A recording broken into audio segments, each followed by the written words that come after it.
آج میرا دل بہت زیادہ دکھی تھا۔ میں نے کبھی سوچا بھی نہیں تھا کہ میں جس شخص کو اس حد تک چاہتی تھی وہ میرے ساتھ اس طرح کا کوئی کھلواڑ کرے گا۔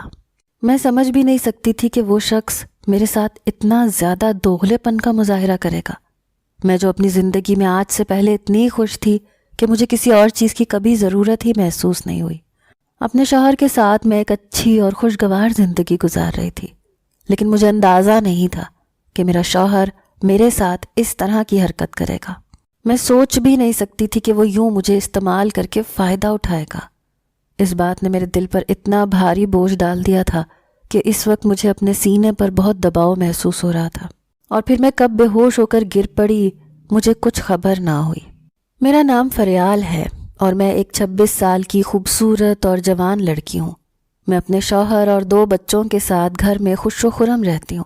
ہمارا ایک چھوٹا سا فلیٹ ہے جس میں ہم دونوں میاں بیوی اور 2 بچوں کے علاوہ اور کوئی بھی نہیں ہوتا۔ میرے ساس سسر تو ایک الگ مکان میں رہتے ہیں، جبکہ میرا میکہ دوسرے شہر میں ہے، اور میں اکثر 2-3 ماہ کے بعد ہی اماں کے گھر جاتی ہوں۔ اپنے بچوں اور شوہر کے ساتھ ایک اچھی اور پرفیکٹ لائف گزار رہی تھی۔ میری شادی کو ابھی صرف 3.5 سال کا ہی عرصہ گزرا تھا۔ میں نے اپنے شہر میں یونیورسٹی میں تعلیم حاصل کی تھی۔ میں اپنے اماں ابا کی اکلوتی بیٹی تھی، جبکہ میرے 3 بھائی اور تھے۔ وہ تینوں مجھ سے چھوٹے تھے اور میں سب سے بڑی تھی۔ اماں ابا کا میرے ساتھ بہت زیادہ پیار تھا۔ میرے تینوں بھائی اکثر مجھ سے اس بات پر جیلس ہوتے، لیکن اماں اور ابا جو اہمیت مجھے دیتے تھے وہ انہیں نہیں ملتی تھی۔ یہی وجہ تھی کہ وہ اکثر اماں ابا سے اس بات کی شکایت کرتے ہی نظر آتے تھے کہ آپ ہمیں اتنا پیار نہیں کرتی جتنا فریال کے ساتھ کرتی ہیں، جبکہ چھوٹا بھائی تو اپنے لاڈ اٹھوانے کے چکروں میں اکثر بیمار بنا پھرتا تھا۔ میں اور اماں اس کی بچکانہ حرکتوں پر بہت ہنستے تھے۔ وہ اکثر ہمارے ساتھ اسی طرح کی شرارتیں کرتا رہتا۔ گھر کا ماحول بڑا اچھا تھا۔ میرے تینوں بھائی ابھی کالج میں پڑھ رہے تھے اور میں یونیورسٹی میں پہنچ چکی تھی۔ مجھے شروع سے ہی کیمسٹری کے ساتھ بہت زیادہ لگاؤ تھا اور میں نے اسی میں ہی آگے پڑھنے کا سوچا تھا۔ میں نے اسی میں MSc کیا تھا اور اپنی یونیورسٹی سے میں نے گولڈ میڈل حاصل کیا تھا۔ اماں ابا کا اس دن خوشی سے چہرہ کھل رہا تھا۔ میری کامیابی پر ان کی آنکھیں بار بار بھیگ جاتی تھیں۔ میں شروع سے ہی ایک بہت ذہین اور قابل طالبہ رہی تھی۔ یہی وجہ تھی کہ جب مجھے اپنے مطلب کا اور دلچسپی کا مضمون ملا تو میں نے اس میں اپنی کامیابی کے جھنڈے گاڑ دیے۔ کیمسٹری میں یوں امتیازی کامیابی لینے کے بعد میرا ارادہ تھا کہ میں کوئی اچھی نوکری کروں گی، لیکن ابو کے سر پر تو میری شادی کا بھوت سوار ہو گیا، جبکہ اماں بھی ان کی ہم نوا بن گئی۔ دونوں کا خیال تھا کہ اب میری عمر ہو گئی ہے، میری شادی کر دینی چاہیے، جبکہ میں انہیں کہنا چاہتی تھی کہ میں ابھی ایک نوکری کر کے کچھ تجربہ حاصل کرنا چاہتی ہوں۔ لیکن ان دونوں کا خیال تھا کہ اب تم نے پڑھ لکھ لیا ہے، شادی کی عمر کو پہنچ گئی ہو، اگر ایک مخصوص وقت پر شادی نہ ہو تو پھر بڑی مشکل ہوتی ہے، لڑکی کے لیے پھر اچھے رشتے نہیں ملتے۔ میں چونکہ ایک فرما بردار بیٹی تھی، اسی لیے اماں ابا کی بات پر خاموشی سے سر جھکا دیا۔ حالانکہ میرے تینوں بھائیوں نے میرے لیے احتجاج کیا تھا، کہا تھا کہ آپ ہی کو کچھ عرصہ نوکری کرنے دیں، لیکن اماں ابا کو شاہ کا رشتہ بہت زیادہ پسند آ گیا تھا۔ اسی وجہ سے انہوں نے بھائیوں کی بات بھی نہیں مانی اور فوراً ہی میری منگنی کر دی۔ میں جو پہلے بجھی سی تھی اور پریشان تھی، شاہ کے بارے میں جان کر میں خوش ہو گئی۔ سوچا کہ بعد میں شاہ سے پوچھ کر نوکری کر لوں گی، کیونکہ شاہ بھی ایک پرائیویٹ فرم میں بہت اچھی نوکری پر تھے۔ وہ خود بھی MBA کر چکے تھے اور اب 2 سال سے ملازمت کر رہے تھے۔ شاہ کی فیملی بھی چھوٹی سی تھی، ان کی امی ابا اور 2 بہنیں تھیں، جبکہ شاہ اپنی بہنوں میں سب سے چھوٹے تھے۔ ان کی دونوں بہنوں کی شادیاں ہو چکی تھیں اور وہ اپنے گھر میں خوش باش تھیں۔ شاہ کی والدہ بھی پڑھی لکھی اور خوبصورت لڑکی چاہتی تھیں۔ یہی وجہ تھی کہ انہیں میں ہر لحاظ سے پسند آ گئی تھی۔ یہ رشتہ میرے ابو کے توسط سے ہی ہوا تھا۔ ان کے کسی دوست نے یہ رشتہ کروایا تھا۔ چونکہ شاہ بھی اپنے والدین کے اکلوتے بیٹے تھے اور میں اپنے والدین کی اکلوتی بیٹی تھی، اسی لیے ہم دونوں کے خوب لاڈ چاؤ پورے کیے گئے۔ ہماری شادی بہت دھوم دھام سے ہوئی تھی۔ شاہ کی طرف سے یہ آخری شادی تھی، جبکہ ہماری طرف یہ پہلی شادی تھی، اس لیے دونوں طرف سے بہت زیادہ تیاریاں کی گئی تھیں۔ ہم دونوں ایک دوسرے کو پا کر بہت خوش تھے، کیونکہ ہماری جوڑی چاند سورج کی جوڑی کہلائی جانے والی تھی۔ ہم دونوں ہی ایک دوسرے کی ٹکر کے خوبصورت اور حسین تھے۔ یہی وجہ تھی کہ ہر ایک نے ہماری جوڑی کو سراہا، اور جس طرح شادی کی تقریبات منعقد ہوئیں ہر ایک نے بہت زیادہ انجوائے کیا۔ خود میں بھی جب شاہ سے واقف ہوئی تو انہیں جان کر اپنی قسمت پر ناز کرنے لگی۔ ایسا شوہر تو نصیب والوں کو ملتا ہے۔ مجھے تو دن بدن شاہمیر سے محبت ہوتی گئی۔ شاہمیر نے مجھے ہتھیلی کا چھالا بنائے رکھا۔ شروع کے دنوں میں تو وہ پیر بھی نیچے نہیں اتارنے دیتے تھے۔ یہی وجہ تھی کہ میں نے شادی کے 1 ماہ بعد میٹھے میں ہاتھ ڈالا اور پھر کچن کا کام سنبھالا۔ میں رخصت ہو کر تو اپنے سسرال والوں کے پاس ہی آئی تھی۔ گھر میں اور تھا بھی کون، شاہمیر، اس کے اماں ابا اور میں۔ چھوٹی سی فیملی تھی، اسی لیے مجھے گھر کا کام بوجھ نہیں لگتا تھا۔ میں جلدی جلدی سارے کام نمٹا لیتی اور شاہمیر کے آنے سے پہلے تیار ہو جاتی۔ شاہمیر کی تو شادی کے 1 ہفتے کے بعد ہی دفتر کی روٹین شروع ہو گئی تھی، کیونکہ انہیں اس سے زیادہ چھٹیاں نہیں ملی تھیں۔ میں نے بھی سمجھوتا کر لیا تھا، کیونکہ میرا خیال تھا کہ جب ہم ہنی مون پر جائیں گے تو شاہمیر اس وقت دوبارہ چھٹیاں لے لیں گے۔ ابھی شاہمیر کا ہنی مون پر جانے کا ارادہ نہیں تھا، کیونکہ ان کے والدین یہاں پر اکیلے تھے۔ شادی کے 6 ماہ تک ہم وہیں پر رہے۔ پھر جب میں حاملہ ہوئی تو تب شاہمیر کو دفتر دور لگنے لگا۔ ان کا خیال تھا کہ میں دفتر کے قریب ہی فلیٹ لے لیتا ہوں، ہم وہاں پر شفٹ ہو جاتے ہیں۔ میں اس طرح علیحدہ نہیں ہونا چاہتی تھی۔ میرا خیال تھا کہ میرے ساس سسر بھی شاہمیر کو منع کر دیں گے، لیکن میری حیرت کی انتہا نہ رہی جب ان دونوں نے بھی کھلے دل سے شاہمیر کو اجازت دے دی، اور ایک دن ہم اپنا سامان اٹھا کر شاہمیر کے دفتر کے قریب ہی بنے ایک فلیٹ میں آ گئے۔ یہ فلیٹ اس گھر جیسا خوبصورت اور کھلا تو نہیں تھا، لیکن پھر بھی 2 کمرے، کچن اور باتھ روم کے ساتھ شاہمیر اور میری ضرورت کے لیے کافی تھا۔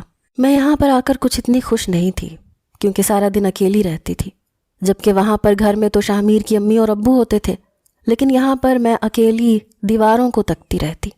یہی وجہ تھی کہ میں نے آہستہ آہستہ گھر کو سیٹ کرنا شروع کر دیا۔ کافی سامان میں نے سیٹ کر لیا تھا۔ ویسے بھی میں حاملہ تھی تو میری طبیعت مجھے زیادہ کام کرنے کی اجازت نہیں دیتی تھی، اسی لیے میں روزانہ تھوڑا تھوڑا کام کرتی اور اپنے گھر کو سجاتی بناتی رہتی۔ اماں سے روز بات ہو جاتی تھی، لیکن چونکہ میرا میکہ تقریباً 2 گھنٹے کی مسافت پر تھا، اس لیے میں روز تو نہیں جا سکتی تھی، تقریباً 1-2 ماہ کے بعد چلی جاتی تھی۔ لیکن اب جب سے میں حاملہ ہوئی تھی، ایک بار بھی نہیں جا سکی تھی۔ اماں نے مجھے سفر کرنے سے منع کر دیا تھا۔ ان کا خیال تھا کہ تمہیں ابھی احتیاط کی ضرورت ہے، میں خود تم سے آ کر مل جاؤں گی۔ اور اب جب میں یہاں پر شفٹ ہو گئی تو روز ہی اماں سے اصرار کرتی کہ مجھے آ کر مل جائیں، کیونکہ اتنا وقت ہو گیا ہے میں آپ سے مل نہیں سکی، اور اماں مجھے ہنس کر ٹال دیتی تھیں۔ میں اپنے اکیلے پن کی شکایت شاہمیر سے کرتی تو وہ ہنس دیتے، کہنے لگتے کہ جلد ہی تمہیں اکیلا پن دور ہو جائے گا اور تمہیں ایک ننھا سا کھلونا کھیلنے کے لیے مل جائے گا۔ ان کی بات سمجھ کر میں مسکرا دیتی، جبکہ سچ پوچھو تو میں یہاں پر آ کر خوش نہیں تھی۔ مجھے وہ گھر زیادہ اچھا لگتا تھا، جبکہ شاہمیر کی وجہ سے مجھے یہ برداشت کرنا پڑا تھا۔ یہاں پر آئے ہوئے مجھے 2 ماہ ہو گئے تھے۔ ایک دن اماں اور ابا دونوں چلے آئے۔ ان دونوں کو یوں اچانک اپنے سامنے دیکھ کر میں بے انتہا خوش ہوئی، فوراً سے ان کے گلے لگ گئی۔ میری آنکھیں بھیگ چکی تھیں، حالانکہ میں ابھی 4 ماہ پہلے ہی ان سے ملی تھی، لیکن اب ایسے لگ رہا تھا جیسے بہت عرصہ ہو گیا ہے اور میں ان سے مل نہیں سکی۔ اب جب انہیں یوں اچانک اپنے سامنے دیکھا تو میں بہت خوش تھی۔ شاہمیر کو میں نے فون کر کے ان کے بارے میں بتا دیا تھا، انہوں نے جلد آنے کے لیے کہا تھا۔ وہ بھی اماں ابا کی اچانک آمد کے بارے میں سن کر بہت حیران ہوئے، کہنے لگے تم نے مجھے پہلے کیوں نہیں بتایا، جبکہ مجھے خود اس بارے میں کوئی علم نہیں تھا۔ میں نے اماں ابا کی پسند کا کھانا بنایا۔ شام کو شاہمیر بھی جب چلے آئے تو ہم نے مل کر کھانا کھایا۔ کھانے کے بعد میں تو میز صاف کر کے چائے بنانے لگی، جبکہ اماں ابا اور شاہمیر ٹی وی لاؤنج میں بیٹھ کر باتیں کرنے لگے۔ مجھے ان کی آوازیں کچن تک آ رہی تھیں۔ اماں شاہمیر سے کہہ رہی تھیں کہ بیٹا، آخر تمہیں کیا ضرورت تھی کہ تم فریال کو اس حال میں یہاں پر اکیلے لے آئے؟ کچھ عرصہ اور انتظار کر لیتے، جب بچہ ہو جاتا تو پھر یہاں پر آ جاتے۔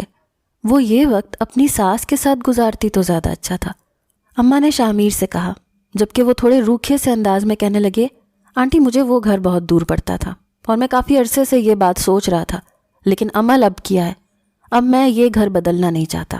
شاہمیر کا انداز محسوس کر کے اماں خاموش ہو گئیں۔ مجھے بھی شاہمیر کا انداز برا سا لگا، اس لیے میں نے رات کو کمرے میں آتے ہی سب سے پہلے ان سے یہی بات کی، تو وہ لاپرواہی سے کہنے لگے کہ میں نے صرف ان کی بات کا جواب دیا ہے، میں نے کوئی بدتمیزی نہیں کی، جبکہ میں خاموش ہو گئی۔ جب سے میری شاہمیر کے ساتھ شادی ہوئی تھی میں ان کی رگ رگ سے واقف ہو چکی تھی۔ میں جانتی تھی کہ ان کا انداز واقعی ایسا نہیں تھا، لیکن پھر بھی جس طرح سے انہوں نے بات کی تھی وہ اچھا طریقہ نہیں تھا۔ میں شاہمیر سے بہت محبت کرنے لگی تھی، ان کی ہر بات پر آمین کہتی تھی، لیکن اس بات پر نہ جانے کیوں مجھے ان کا رویہ اچھا نہیں لگا، اس لیے میں نے کہہ دیا۔ شامیر نے جب میرا انداز محسوس کیا تو مجھے اپنے ساتھ لگا لیا۔ کہنے لگے، ارے یار بیوی، تم کیوں فکر کرتی ہو؟ میں صبح آنٹی کے ساتھ معذرت کر لوں گا۔ اگر انہیں میرا انداز برا لگا ہے تو معذرت کرنے میں کوئی حرج نہیں۔ شامیر کے اس طرح کہنے پر میں کھلکھلا کر ہنس دی اور ان کے ساتھ لگ گئی۔ مجھے اچھا لگا کہ میرے شوہر نے میرے ایک بار کہنے پر ہی اماں سے معافی مانگنے کا ارادہ ظاہر کر دیا تھا، یعنی کہ انہیں اپنی غلطی کا احساس تھا۔ میرے لیے یہی کافی تھا۔ میں خوش ہو گئی۔ اگلی صبح اٹھی تو اماں نے اپنے بیگ وغیرہ تیار کیے ہوئے تھے۔ میں حیران ہو گئی۔ میں نے کہا، اماں آپ کہاں جا رہی ہیں؟ تو اماں کہنے لگیں کہ تمہارے بھائی کی کال آئی تھی، اس کی طبیعت ٹھیک نہیں ہے، مجھے ہر حال میں جانا ہی ہوگا۔ میں نے کہا کہ ٹھیک ہے، آپ کو شامیر چھوڑ آئیں گے، ایسے اکیلے جانا اچھا نہیں لگے گا، ابھی تو آپ کو آئے ہوئے زیادہ وقت بھی نہیں ہوا۔ شامیر بھی اسی وقت اٹھ کر اندر سے باہر آئے۔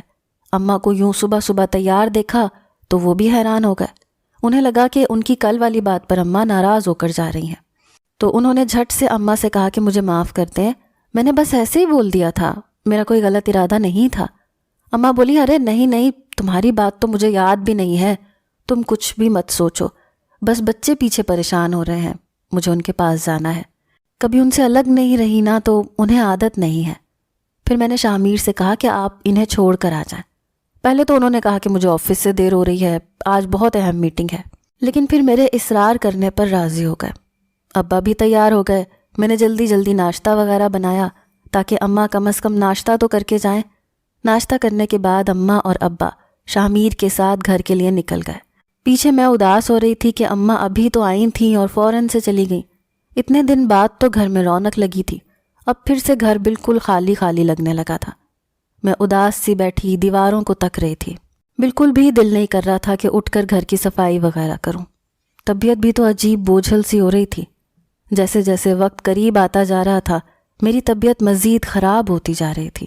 اسی وقت مجھے ایک دم کمزوری کی وجہ سے چکر سا آیا۔ میں نے بمشکل خود کو سنبھالا اور صوفے پر لیٹ گئی۔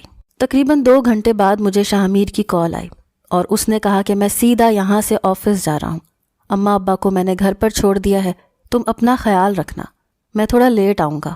میں نے بنا کچھ کہے فون سائڈ پر رکھ دیا، کیونکہ میں جانتی تھی کہ وہ مجھے وقت نہیں دے گا بلکہ اپنے کام میں ہی الجھا رہے گا۔ پھر میں سوچتی کہ وہ کس کے لیے کماتا ہے، میرے اور ہمارے ہونے والے بچوں کے لیے ہی، تو پھر آخر میں شکوہ کروں تو کس بات کا کروں۔ صوفے پر لیٹے لیٹے ہی مجھے کب نیند آ گئی مجھے پتہ ہی نہیں چلا۔ دوبارہ میری آنکھ اذانوں کی آواز سے کھلی۔ میں نے اٹھ کر دیکھا تو ظہر کی اذانیں ہو رہی تھیں۔ سارا گھر پھیلا ہوا تھا، صفائی بھی نہیں کی تھی۔ ایک دم میرا دل کیا کہ میں اس ماحول سے ہی بھاگ جاؤں۔ میں اس حالت میں یہاں پر اکیلی تھی، اگر مجھے کبھی بھی کچھ ہو گیا تو شامیر کو کیسے پتہ چلے گا اور میری مدد کیسے کی جائے گی؟ یہ سب سوچ سوچ کر میں بیٹھ کر رونے لگ گئی۔ شاید ایسی حالت میں ایسی سوچیں آتی رہتی ہیں۔ مجھے خود پر بہت ترس آ رہا تھا، جیسے میں مظلوم لڑکی ہوں۔ میں نے پکا سوچ لیا تھا کہ آج شامیر واپس آئیں گے تو ان سے کہوں گی کہ کچھ دن کے لیے مجھے سسرال یا میکے میں رہنے دیں۔ میں اکیلی نہیں رہ پا رہی۔ میں نے خود کو بمشکل سنبھالا، گھر کے کام کاج میں اپنا دل لگانا شروع کر دیا تاکہ میرا دھیان تھوڑی دیر کے لیے باقی سوچوں سے ہٹ جائے۔ میری یہ کوشش کامیاب ثابت ہوئی۔ میں تمام گھر صاف ستھرا کر کے کھانا وغیرہ بنا کر فارغ ہو گئی۔ تھوڑی دیر میں شامیر واپس آ گئے۔ مجھے دیکھ کر کہنے لگے، کیسی ہو؟ طبیعت وغیرہ تو ٹھیک ہے نا؟ اور یہ گھر کے کام کیوں کرتی ہو؟ میں نے کتنی بار کہا ہے کوئی ماسی وغیرہ رکھ لیتے ہیں، لیکن تم میری بات نہیں سنتی ہو۔ میں نے کہا کہ ماسی رکھ لیں گے تو میں تو بالکل ہی فارغ ہو جاؤں گی، ویسے بھی کرنے کو کچھ نہیں ہے۔ وہ بولے، میں بہت تھک گیا ہوں، جلدی سے کھانا لگا دو۔ میں فوراً سے کچن میں گئی اور کھانا وغیرہ لگانا شروع کر دیا۔ کھانے سے فارغ ہو کر میں نے شامیر کو چائے بنا کر دی اور ان کے ساتھ ہی ٹی وی لاؤنج میں بیٹھ کر ٹی وی دیکھنے لگی۔ دھیان تو میرا کہیں اور ہی تھا، بس نظر ٹی وی پر تھی۔ میں نے شامیر سے کہا کہ مجھے آپ سے کچھ ضروری بات کرنی ہے، آپ ٹی وی بند کریں۔ وہ بولے، ایسی بھی کیا ضروری بات ہے؟ دیکھو نا یار، میں نیوز دیکھ رہا ہوں۔ میں نے کہا، نہیں نا، بند کریں، مجھے بہت ہی اہم بات کرنی ہے۔ میرے زور دینے پر انہوں نے ٹی وی بند کر دیا۔ میری طرف متوجہ ہو گئے۔ بولے، ہاں بولو، کیا بات ہے؟ اتنی اداس کیوں نظر آ رہی ہو؟ میں نے کہا کہ کچھ دن کے لیے آپ مجھے سسرال یا پھر میرے میکے چھوڑ دیں۔ مجھ سے اکیلے نہیں رہا جا رہا۔ اگر مجھے اس حالت میں کچھ ہو گیا تو کوئی میری مدد کیسے کرے گا؟ کچھ پل وہ میری طرف دیکھتے رہے، پھر بولے کہ ایسا ممکن نہیں ہے۔ ان کا لہجہ ایک دم روکھا سا ہو گیا۔ میں نے کہا کیوں ممکن نہیں ہے؟ جب سے ہم نے الگ گھر لیا تب سے ایک بار بھی آپ اپنے ماں باپ سے ملنے نہیں گئے اور نہ ہی مجھے لے کر گئے ہیں۔ ان دونوں میں سے کوئی یہاں پر آتا ہے، نہ کوئی فون کرتا ہے۔ یہ کیا چکر ہے؟ میں آپ کی بیوی ہوں، مجھے یہ سب پتہ ہونا چاہیے۔ شاہ میر نے گہری سانس لی، کہا کہ کوئی بات نہیں ہے، تم فالتو میں پریشان ہو رہی ہو، میں تمہیں اگلے ہفتے گھر لے جاؤں گا، لیکن زیادہ دیر نہیں رکیں گے۔ میں نے شکر منایا کہ وہ کم از کم جانے کے لیے تو راضی ہوئے۔ پھر وعدے کے مطابق اگلے ہفتے شاہ میر مجھے اپنے ماں باپ کے گھر لے گیا۔ میں نے دیکھا وہاں سب ہی مجھ سے بہت روکھے انداز سے مل رہے تھے، جیسے میں ان کی انچاہی بہو ہوں۔ میں نے کئی بار پوچھا، امی کیا بات ہے، آپ مجھ سے ناراض ہیں کیا؟ لیکن انہوں نے مجھ سے کوئی بات نہیں کی، فوراً سے اپنے کمرے میں جا کر لیٹ گئیں۔ ان کا رویہ دیکھ کر شاہ میر نے مجھ سے کہا کہ دیکھ لیا نا، میں نے تم سے کہا تھا، تمہیں ہی شوق ہو رہا تھا یہاں آنے کا۔ میں نے کہا کہ کچھ تو ہوا ہے، کوئی بات تو ہوئی ہے جو سب مجھ سے ناراض ہیں۔ پھر شاہ میر نے مجھے بمشکل 2 گھنٹے وہاں رکنے دیا اور لے کر فوراً گھر پر آ گیا۔ واپس پلٹ کر آ کر مجھے عجیب گھٹن سی محسوس ہو رہی تھی۔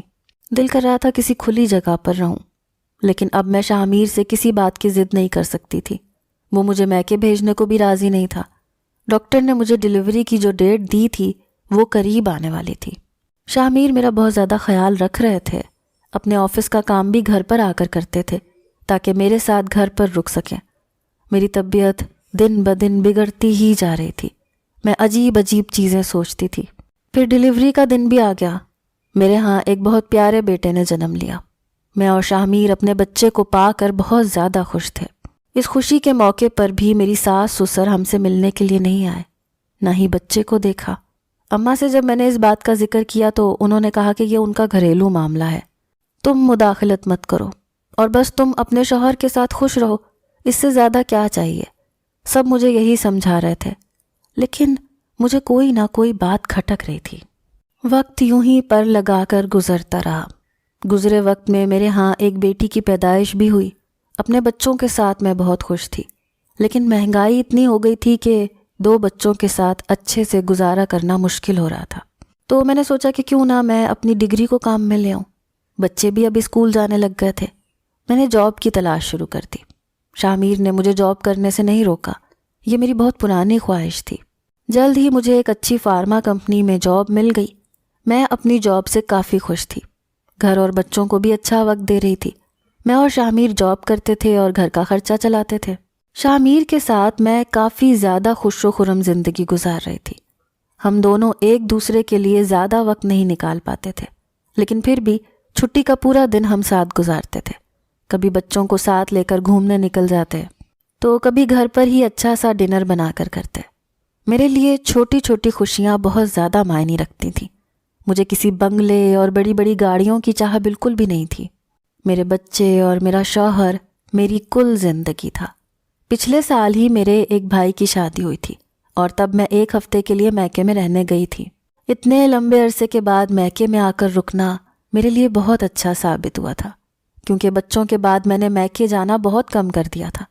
میں اکثر شاہ میر سے کہتی تھی کہ بچوں کو ان کے دادا دادی سے ملوا لائیں، کم از کم انہیں پتہ ہو کہ ان کے کوئی اور بھی رشتہ دار ہیں۔ لیکن شاہ میر اس بات پر کوئی رسپانس نہیں کرتے تھے۔ انہوں نے اپنے گھر والوں کے بارے میں بات کرنا ہی چھوڑ دی تھی۔ ایک دن میں نے اپنی نند سے رابطہ کرنے کی کوشش کی تاکہ جان سکوں کہ کیا بات ہے، لیکن اس کا نمبر بند جا رہا تھا۔ میں شاہ میر کو بنا بتائے نند کے گھر پر چلی آئی۔ مجھے یوں اچانک اپنے سامنے دیکھ کر وہ پریشان ہو گئی۔ یوں لگ رہا تھا جیسے اس نے کسی بھوت کو دیکھ لیا ہو۔ اس کا چہرہ تو ایسے ہی ہو رہا تھا۔ میں سمجھی شاید اسے میرا آنا اچھا نہیں لگا۔ میں نے اس سے معافی بھی مانگی کہ معذرت کرتی ہوں، بنا بتائے آ گئی، لیکن کافی پریشان ہوں، تم تو اپنے بھتیجوں کو دیکھنے بھی نہیں آئی۔ وہ مجھے لیے فوراً اندر آ گئی، بولی کہ وہ میرے بھتیجے نہیں ہیں۔ میں نے کہا کہ کیا مطلب، وہ تمہارے بھائی کے بچے ہیں، تمہارے بھتیجے کیسے نہیں ہوئے؟ تو اس نے مجھے بتایا کہ شاہ میر اس کا بھائی نہیں ہے، بلکہ یہ سب ایک پلاننگ کے تحت کیا گیا تھا۔ پھر جیسے جیسے وہ مجھے بتاتی گئی میں تو اپنا دل تھام کے رہ گئی۔